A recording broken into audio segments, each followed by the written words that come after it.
Hamaika bide badira memoriazko bidea egiteko, baina guztiek ere osagaia berbera eskatzen dute, borondatea. Oroitzeko borondatea, ez ahazteko. Iraganari begi kritiko so egiteko borondatea, gertakari haiei argi egiteko. Indarkeria bidegabe, haren biktima aitortzeko eta erreparatzeko borondatea. Haien ahotsa entzuteko, haien maiteen kontakizuna aritzeko. Eta bake kultura sustatzeko borondatea. Horrela, hasten da liburuaren aurkezpena. Esan denez, Lur azpian bajo tierra liburu hau gogo sakon baten emaitza da. Azken 8 hamarkadetan zehar, gogoratzeko eta ahazteko gogoaren emaitza.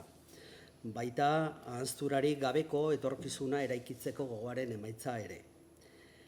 Liburu hau 3 ataletan banatuta dago, baina horren artean ildo berak aurki daitezke, memoriarena eta konpromisoarena.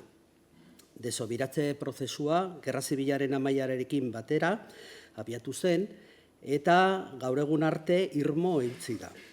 Familiak hasi ziren prozesua, bereziki 1988 eta 1990 artean, geroago, aideen eta memoriaren elkarteei jarraitu zuten 2003tik aurrera eta 2015an Nafarroako gobernuak ardura hartu zuen bere gain.